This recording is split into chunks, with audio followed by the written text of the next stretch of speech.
नमस्कार और साक्षी news network और आप सभी का स्वागत है। जुलाई में होने वाले राष्ट्रपति चुनाव से पहले सुगबुगाहट शुरू हो गई है कि आखिर कौन होगा भारत का नया राष्ट्रपति। कई नामों को लेकर अटकलों का बाजार गर्म है, लेकिन इतना तय है कि राष्ट्रपति वही बनेगा जो प्रधानमंत्री नरेंद्र मोदी की अगुवाई वाले राष्ट्रीय जनतांत्रिक गठबंधन यानी एनडीए का उम्मीदवार होगा। वर्तमान राष्ट्रपति श्री रामनाथ कोविंद भी एनडीए उम्मीदवार के रूप में ही राष्ट्रपति चुनाव जीते थे। उन्होंने संयुक्त विपक्ष की उम्मीदवार मीरा कुमार को हराया था। वर्तमान की राजनीतिक परिस्थिति को देखें तो 5 राज्यों के हालिया विधानसभा चुनाव में 4 में एनडीए को विजय मिली थी, जिसके बाद अब देश के 18 राज्यों में भाजपा या एनडीए की सरकार है।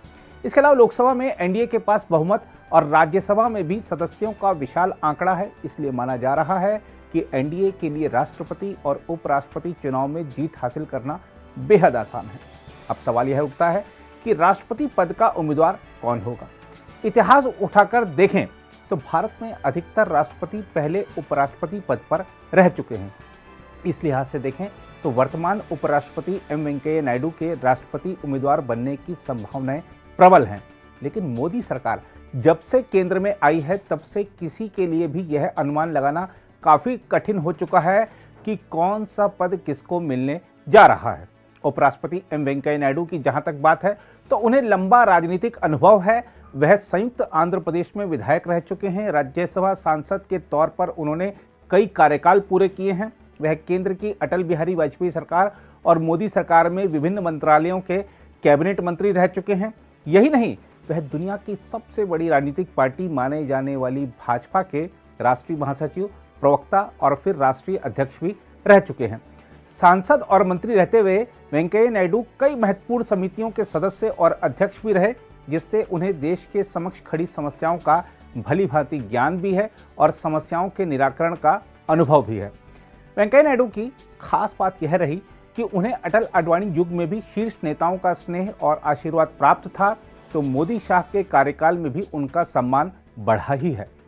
वेंकैया नायडू भाजपा के उन कुछ नेताओं में भी शुमार किए जाते रहे जो चाहते थे कि गुजरात से निकलकर नरेंद्र मोदी दिल्ली आकर केंद्र की राजनीति करें। 2014 के लोकसभा चुनाव में एम वेंकैया नायडू की काफी प्रमुख भूमिका रही थी। वेंकैया नायडू को आरएसएस का भी सदैव समर्थन मिला है और अन्य दलों के नेताओं से भी उनके मधुर संबंध हैं। यही नहीं, उपराष्ट्रपति के रूप में वेंकैया नायडू ने जिस तरह महत्वपूर्ण मुद्दों पर सक्रिय भूमिका निभाई है और अपने विशाल अनुभव की बदौलत सदन का कुशल संचालन किया है, वह सबके सामने है।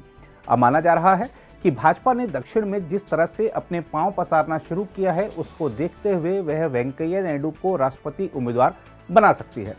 यदि वेंकैया राष्ट्रपति उम्मीदवार बनते हैं तो दक्षिण के विपक्ष शासित राज्य भी उनका समर्थन कर सकते हैं। आंध्र प्रदेश में वाईएस जगनमोहन रेड्डी के बारे में तो माना भी जा रहा है कि वह एनडीए उम्मीदवार का ही समर्थन करेंगे। तेलंगाना में केसीआर और तमिलनाडु में एमके स्टालिन भी वेंकैया नायडू की उम्मीदवारी की स्थिति में उनका समर्थन कर सकते हैं। हालांकि भारत के राष्ट्रपति के चुनाव में एनडीए उम्मीदवार की विजय निश्चित है, लेकिन इस बात की संभावना कम ही है कि चुनाव निर्विरोध हो। विपक्ष की ओर से प्रयास है कि संयुक्त रूप से एनडीए उम्मीदवार के खिलाफ अपना प्रत्याशी उतारा जाए। इसलिए जिस तरह एनडीए उम्मीदवार के नाम की अटकलें चल रही हैं, उसी तरह विपक्ष के उम्मीदवार के नामों की अटकलें भी शुरू हो चुकी हैं।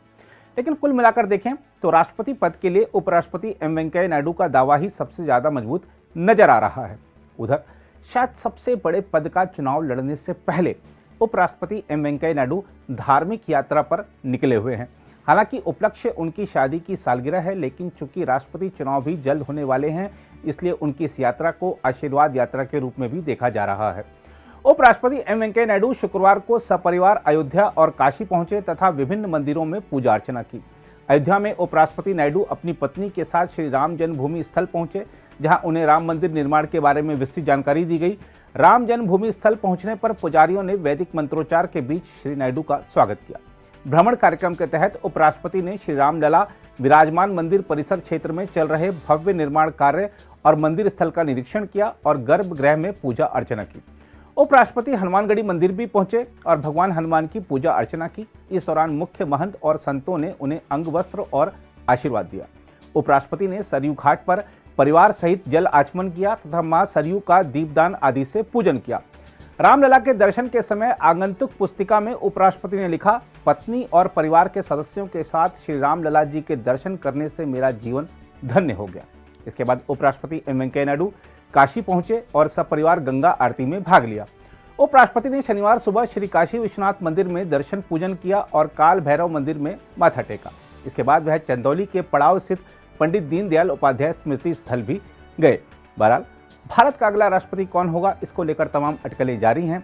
लोकतंत्र की जननी भारत के हर राष्ट्रपति ने देश का मान सम्मान बढ़ाया है और सार्वजनिक जीवन में उच्च मानदंड कायम किए हैं। हमारे वर्तमान राष्ट्रपति श्री रामनाथ कोविंद भी भारत भूमि का गौरव बढ़ाने और अपने फैसलों के जरिए हर देशवासी का दिल जीतने के लिए जाने जाते हैं। देखना होगा कि अब किस महानुभाव को भारत के इस शीर्ष पद के माध्यम से देश सेवा का अवसर मिलता है। अगर आप भी लेना चाहते हैं देश दुनिया की तमाम जानकारी तो आज ही सब्सक्राइब करें हमारे चैनल को। साथ ही नीचे दिए बेल आइकन को जरूर दबाएं ताकि हर अपडेट आप तक पहुंच सके।